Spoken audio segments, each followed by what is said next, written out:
Hey, Catherine. Hey, I just wanted to basically run the comps, show you what I'm looking at, the numbers, and how I came up with my number. And then you're obviously free to say no, but I just wanted to kind of give you the comparables in the area. That's what an appraiser is going to do to look and try to see how much the property is worth. I'm not an appraiser, I am a licensed broker in the state of Florida. So I'm qualified to give a broker's price opinion. So I kind of want to tell you and show you what I think it would go for retail, and then how I'm getting to my number that I'm actually offering you. As you can see, this area right here is a circle. It's a little less than a half mile around your property on Village Way. I got 67 results here for properties that either didn't sell, sold, or are still on the market. Um, so as you can see, I use your property to be right in the middle, and this is where all the data is coming from. Now, I dump all this data into a program that spits out a nice chart for me so that we can really easily see it. And this is the chart that we have. All the blue dots are going to be the properties that have actually sold. Those are what everybody in the business actually uses to try to determine what a property value is. You can ask whatever you want for your property, but until they sold, they don't really become a comparable. So the blue dots are actually sold. The green triangles are currently on the market. That's what people are asking for, asking for their property right now, but they have not sold. And then there are red squares here, which means the properties were on the market. They were asking for the price, but they did not sell for whatever reason. They were unable to sell them at that price. Uh, so this red line that's going across this chart here, that kind of gives a market trend line as to what properties are going for. Across the bottom, you'll see that's all square footage. So it's going from 1,200 square feet all the way up to 2,600 square feet. Your property on Village Way is just a little bit above 2,100 square feet. So I drew a black vertical line to kind of give us a clearer picture of where that is. And that is right here, if you can see it. Across the left are all the sales prices on what they actually sold for.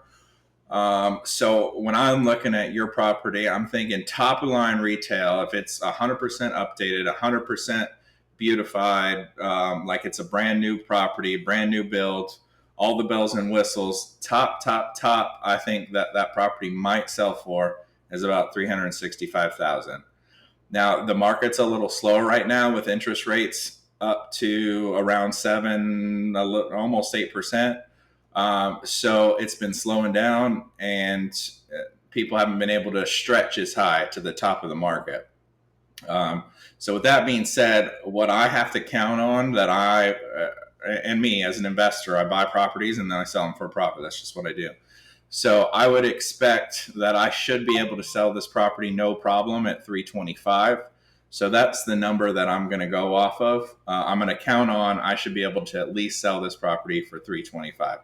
So from there, I've got to start subtracting things. My closing costs on the back end are going to be about 5%. So 5% on 325 is going to be $16,000. I'm going to pay 3% to. I happen to be an agent, so I don't have to pay somebody to list my house. But I'm going to end up paying 3% to a buyer's agent. I'm going to end up paying about 2% in closing costs. So I got to take 16 grand off that 325 for me. I ask for about 25% in profit. So 325 times 0.25. I'm asking for about $80,000 in profit with all the money and work that I'm going to spend on it. So if I take $80,000 plus the 16,000, I'm up to $96,000 now. That I've got to take off the 325 purchase price. Now, aside from that, I know the property is jam-packed full of your belongings now. I don't know if you're going to want to take them. I'm having to count on removing them. So I'm going to count about $5,000 to remove them. I'm going to be counting on 2,100 square feet. It cost me about $5.50 for flooring. I'm going to count on putting in all new flooring. So, whoops, about 5. So that's going to cost me about 12 grand in flooring. It's going to cost me probably another 12 grand in paint. I'm going to count on redoing the bathrooms. I'm going to count on redoing the kitchen. I'm going to count on having to remarcite the pool. I'm going to count on the AC and the roof. So all in all, I'm going to be at probably about 80 grand in rehab. So if I take the 96,000 plus the 80,000, I'm at 176 that I got to subtract from 325. So really, I should be offering around 150. But I really like that property, so I raised my offer to the 173.9. Eating into some of my profits, I'm deciding to take less than that 20% profits that I normally ask for. So I'm eating into that because I really like that property. I think it's a beautiful property, and I'd really like to just totally revitalize it. So that's how I got my offer.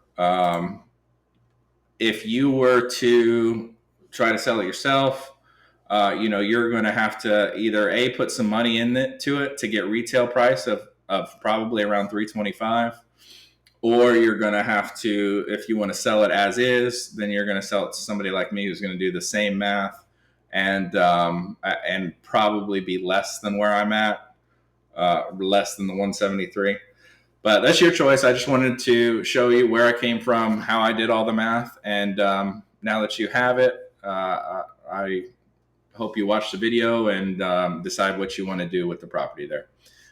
Katherine, thank you so much for watching. Thanks for listening.